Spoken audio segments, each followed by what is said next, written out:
Bienvenidos a El Debate, nuestro espacio para el análisis discursivo y la exploración de múltiples perspectivas sobre los temas más complejos. En la Fórmula 1 moderna, pasar que apenas por un par de millones de dólares del estricto límite presupuestario te puede costar campeonatos. Te cuesta tu reputación y, bueno, te caen sanciones deportivas masivas. Ujú, totalmente. Pero hoy, 8 de mayo de 2026, la FIA acaba de regalarle 19 millones de dólares extra, además de, cientos de horas adicionales en los bancos de pruebas a un solo fabricante. ¿Y por qué? Pues precisamente porque hicieron mal su trabajo. Hemos dejado atrás las primeras 4 carreras de esta nueva era reglamentaria. O sea, Australia, China, Japón y Miami, y el diagnóstico es claro.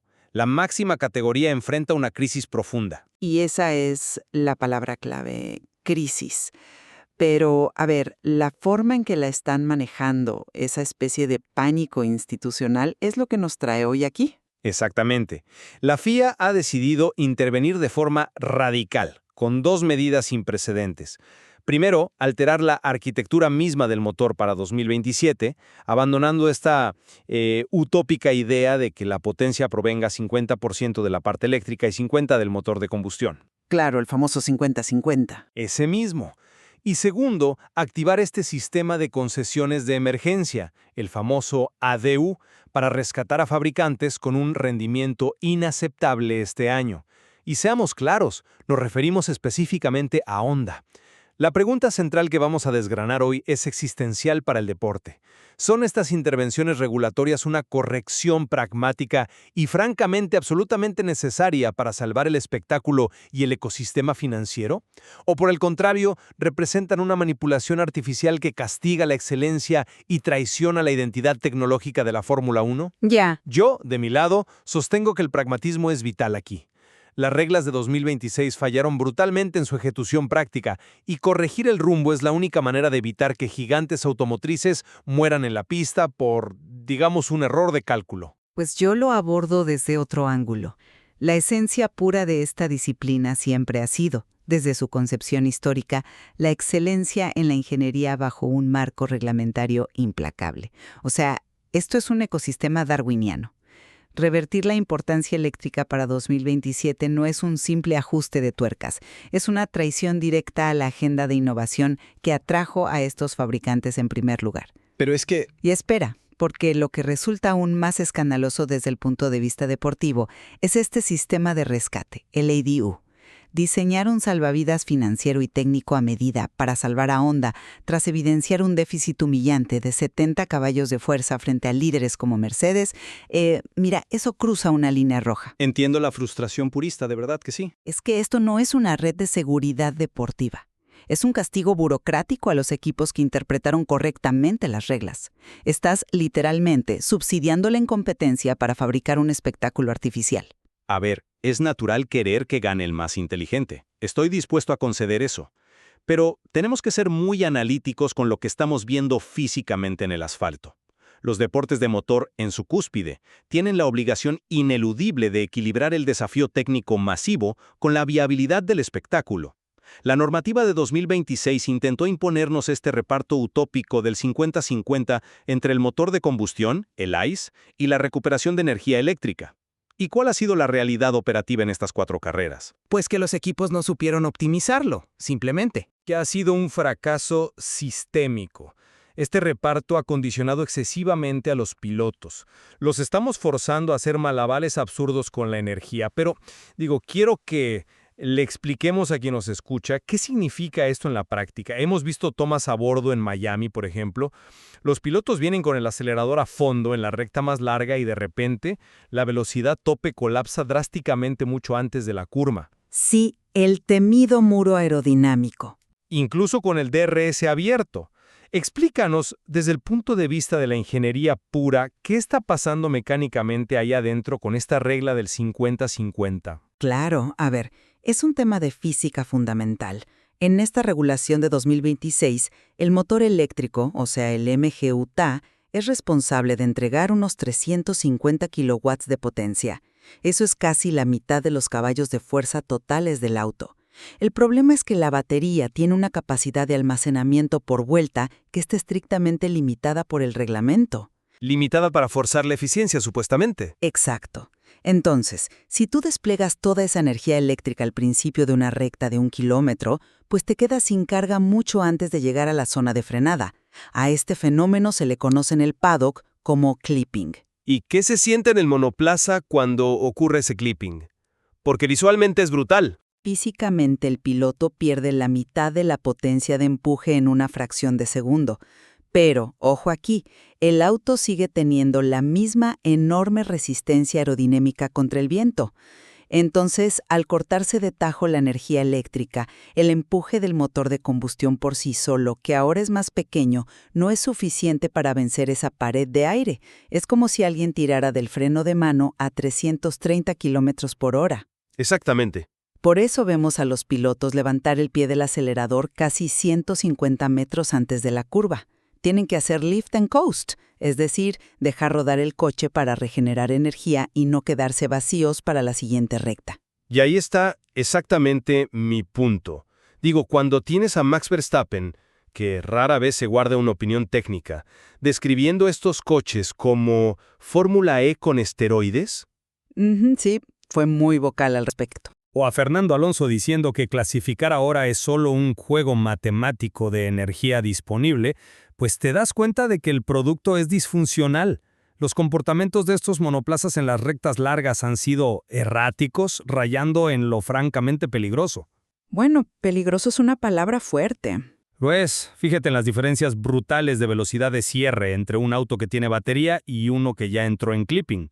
Te comes al auto de adelante. Por eso sostengo que la corrección hacia un modelo 60-40 para 2027 es una cura valiente. Le devuelve 50 kilowatts al IC y reduce la carga del sistema eléctrico. Mira, llamarlo cura valiente es una forma muy generosa de describir un acto de pánico institucional de la FIA. A ver, la irregularidad en la entrega de potencia es precisamente el problema de ingeniería que debían resolver. Para eso se les pagan sueldos millonarios a estos genios aerodinámicos. Pero la física tiene límites. Tenían que diseñar monoplazas con mucha menos resistencia aerodinámica o desarrollar mapas de motor mucho más sofisticados para racionar la energía. Es el equivalente a, no sé, cambiar las dimensiones de una cancha de fútbol a mitad de un torneo solo porque a un par de equipos con mucho presupuesto les está costando adaptarse a una nueva formación táctica. Esa analogía de la cancha de fútbol es muy pintoresca, pero ignora el peligro real y, seamos honestos, el aburrimiento del espectador al ver autos arrastrándose al final de las rectas. No ignoran nada. Al quitarle 50 kilowatts de responsabilidad a la batería y devolvérselos al motor de combustión mediante un mayor flujo de combustible, lo que estás haciendo en la práctica es premiar a los fabricantes que no supieron optimizar sus celdas de energía. Es un retroceso conceptual monumental frente a los compromisos de sostenibilidad de la industria automotriz global. Nos pasamos, 5 años vendiendo esta era como el pináculo de la eficiencia ecológica. Sí, el famoso combustible sostenible y la electrificación. Y al primer desafío técnico que resulta verdaderamente complejo de descifrar, ¿cuál es la gran solución de la FIA? Simplemente volver a quemar más gasolina. Eso no es valentía, es tirar la toalla. No es tirar la toalla cuando la alternativa es una marcha fúnebre televisada.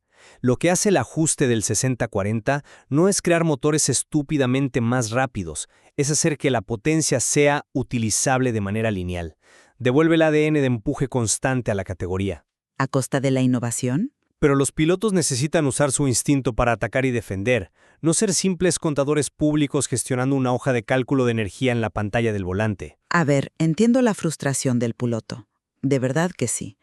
Pero dejemos de lado por un momento el fallo conceptual general del reparto 50-50, porque francamente, ese debate general palidece en comparación con lo que pasó después de Miami. Me refiero al fallo catastrófico de un fabricante en particular operando bajo estas mismas reglas.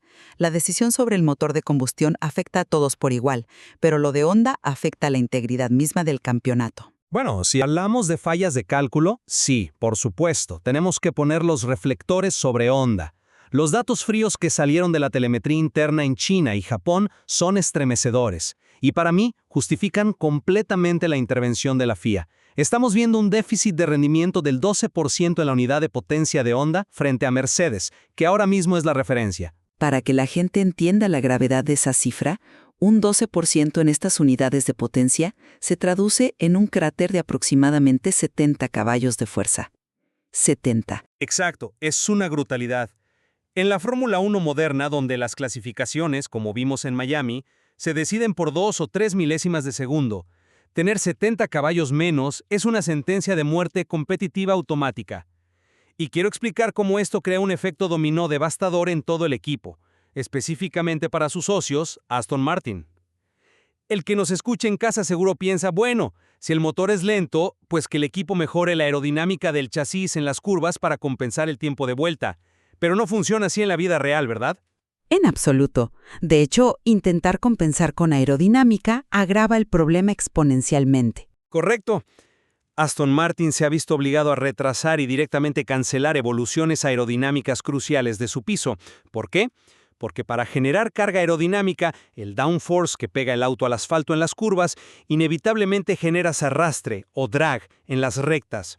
Si tienes un motor con 70 caballos menos, no tienes el pulmón necesario para empujar esa masa de aire extra.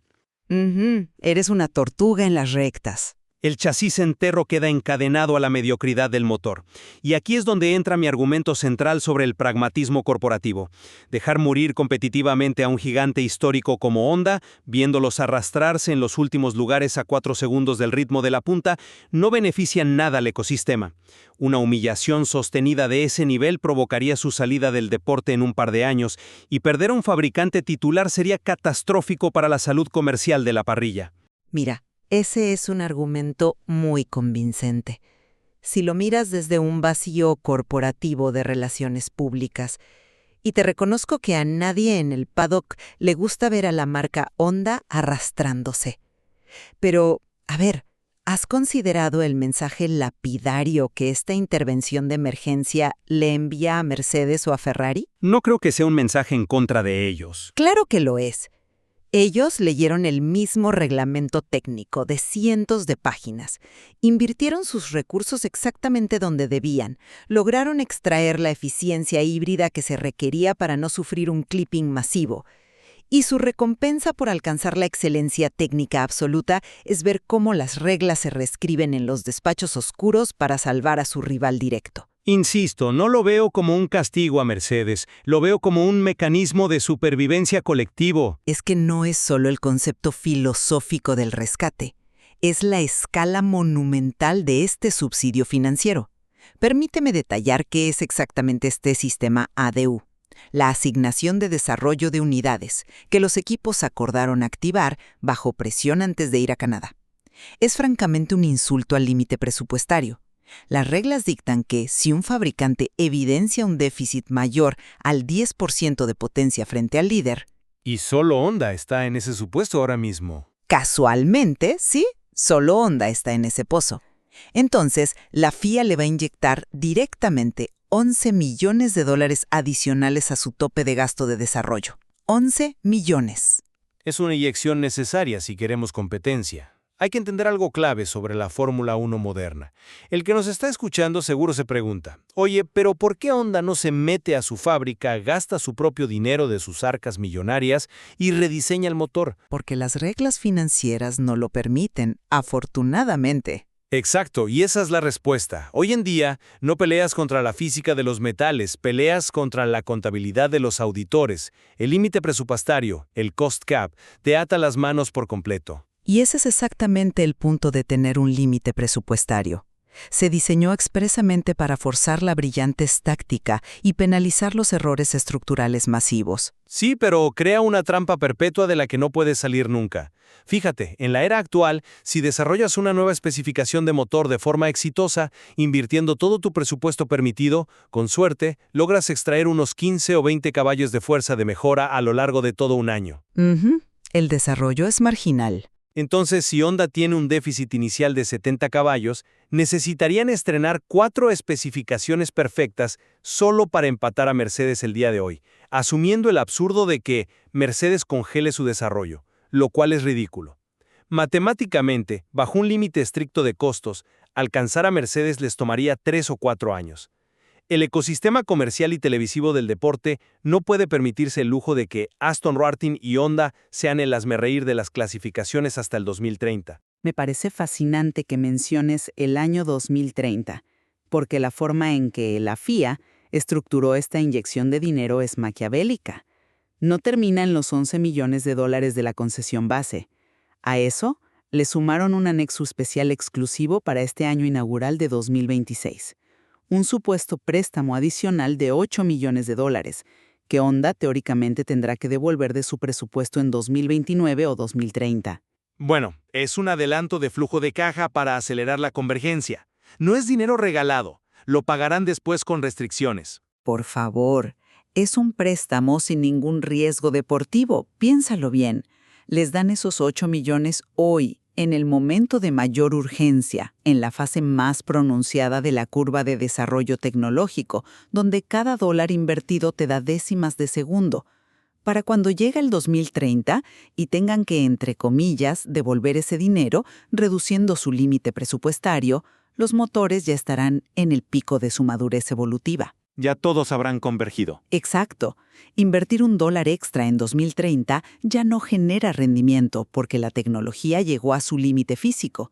Es la trampa contable perfecta. Estamos hablando de 19 millones de dólares extra en un solo año para el peor alumno de la clase. Veo por qué utilizas términos como trampa contable o castigo a la excelencia.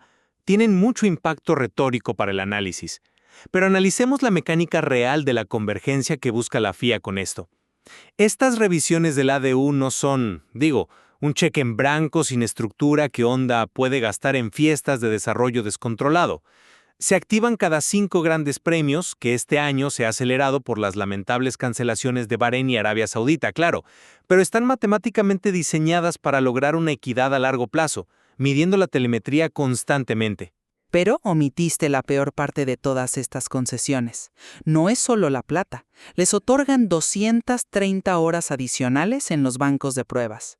Para el oyente que no es ingeniero, en este deporte, las horas en el dinamómetro donde corres el motor simulando las fuerzas y temperaturas de la pista son oxígeno puro. Las horas están severamente restringidas por reglamento precisamente para igualar la competencia y bajar costos. Claro, porque las simulaciones por computadora siempre tienen límites de correlación. Exactamente. 230 horas de ventaja sobre el líder equivale a meses enteros de investigación en el mundo real. Es suficiente tiempo para probar 2 o 3 geometrías completamente nuevas de la cámara de combustión, para refinar los mapeos eléctricos que evitan el clipping, para probar la fatiga de nuevos metales bajo estrés térmico extremo.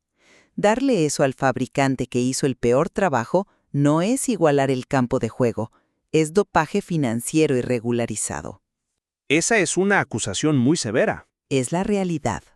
Le estás cortando las alas al que innovó desde el día 1 y poniéndole un cohete financiado en la espalda al que fracasó. Todo pagado y avalado por el árbitro del deporte. Bueno, déjeme hacer de abogado del diablo un segundo y ponerme en el lugar del fanático que compra una entrada carísima para ir el domingo al circuito de Miami o de Monza. ¿Qué prefiere la audiencia? ¿Prefiere ver a un fabricante, digamos Mercedes o Ferrari, dominar implacablemente durante 6 años seguidos simplemente porque acertaron en la correlación de sus simulaciones virtuales el primer día? Yo creo que los fans respetan el dominio técnico. Creando procesiones aburridas los domingos donde ganan por 30 segundos de ventaja, con 0 rebases en la punta. ¿O prefiere el fanático una intervención agresiva hoy que garantice que en 2027 tengamos batallas rueda a rueda a más de 300 kilómetros por hora entre múltiples marcas? La victoria tecnológica pura de un solo participante, a expensas de destrozar la competitividad general, ha demostrado históricamente ser un veneno absoluto para los ratings televisivos y la retención de audiencia. Pues yo prefiero un deporte real. La excelencia en la Fórmula 1 debe ser recompensada con dominio en la pista, no neutralizada por decreto en una oficina en París para hacer un buen show de televisión. Si la FIA siempre va a intervenir para borrar mágicamente los déficits de rendimiento a golpe de talonario prestado y horas extra de prueba, la categoría deja de ser el pináculo implacable de la ingeniería automotriz mundial. Bien, ¿qué se convierte entonces? Se convierte, a todos los efectos, en una categoría estandarizada, Una serie monomarca encubierta donde el mérito es una completa ilusión óptica. A ver, pero la Fórmula 1 nunca, en ninguna de sus eras, ha sido puramente darwiniana. Siempre ha habido ajustes, directivas técnicas a mitad de temporada, cambios de métricas. Incluso a Mercedes no le sirve comercialmente ganar en un deporte donde sus rivales parecen competir en una categoría de ascenso. Digo, eso devalúa el prestigio de su propia victoria. Devaluar la victoria es obligar al líder a correr con grilletes de presupuesto mientras tu rival gasta a manos llenas. Mencionas la brecha de 70 caballos de Honda como si fuera, no sé, un accidente meteorológico o un huracán impredecible que simplemente les ocurrió. No lo es. Fue un error de concepto. Es el resultado directo de decisiones humanas fallidas, de usar parámetros incorrectos en sus computadoras, de una falta de correlación entre sus túneles virtuales y la pista real en Japón. El castigo natural por equivocarte de forma tan grotesca en la química de tus celdas de batería o en el diseño térmico de tu motor debe ser la derrota contundente en la pista. Si eliminas las consecuencias naturales del fracaso tecnológico de un plumazo, destruyes automáticamente el valor de la victoria tecnológica. Pero, de nuevo, te basas en la premisa de que las reglas originales de 2026 eran perfectas y Honda simplemente falló en ejecutarlas en un vacío. Lo que la FIA, la FOM y los propios equipos han admitido silenciosamente en su reunión tras el Gran Premio de Miami es que el marco regulatorio en sí mismo era profundamente defectuoso. Yo no diría que lo admitieron todos. Bueno, las acciones hablan. Por eso no solo salvan a Honda con el ADU, sino que cambian la filosofía entera al 60-40 para 2027. ¿Han mirado los terabytes de datos masivos de telemetría? ¿Han escuchado la retroalimentación genuina de los pilotos, que son los que están dentro del auto sintiendo cómo se vacía la energía al llegar a la curva? Y han dicho, ¿saben qué? Nos equivocamos en la proporción. Demos a la combustión y al combustible sintético el peso necesario para sostener el espectáculo físico. Ese, para mí, es el sello de un liderazgo pragmático, un liderazgo que no se ahoga obstinadamente en su propio orgullo técnico. Un liderazgo genuinamente pragmático. Habría evaluado estas dinámicas de entrega de energía en los bancos de pruebas y simuladores de la FIA con 5 años de anticipación. Mucho antes de obligar a todos a firmar un reglamento técnico entero basado en agendas corporativas y marketing ambientalista. Lo que estamos presenciando hoy no es pragmatismo táctico, es control de daños puro y duro. Y, francamente, un control de daños que va a costar verdaderas fortunas en rediseños. ¿Pero por qué lo dices? Digo, el paso a 60-40, recargarse más en la combustión mecánica, parece mucho más sencillo que gestionar la compleja química de la electricidad extrema. En el papel quizá, pero en la realidad de la ingeniería de planta es una pesadilla logística absoluta. Al devolverle 50 kilovatios de carga de trabajo sostenida al motor de combustión, el estrés térmico sobre el bloque del motor aumenta exponencialmente. Claro, generas mucho más calor interno. Muchísimo más. Los equipos ahora tendrán que redimensionar por completo los sistemas de refrigeración internos para 2027, tendrán que modificar los pontones del chasis para albergar radiadores más grandes y rediseñar tanques de combustible ligeramente más capaces para alimentar ese flujo adicional de gasolina por vuelta. Cambiando la distribución de peso, por supuesto. Sí, afectando la suspensión. Y todo este esfuerzo hercúleo, este gasto colosal de rediseño forzado de chasis y motor, ocurre al mismo tiempo que la FIA saca dinero de la nada para subsidiar a los que ni siquiera pudieron hacer funcionar la primera iteración básica. Es un precedente sumamente tóxico para los que invierten bien su dinero. Entiendo perfectamente tus temores sobre el precedente que esto marca. Es un argumento sólido y basado en la justicia deportiva. Pero al final del día, considero que la recompensa comercial y deportiva de tener una parrilla compactada sigue siendo inmensamente superior al costo filosófico de esta intervención.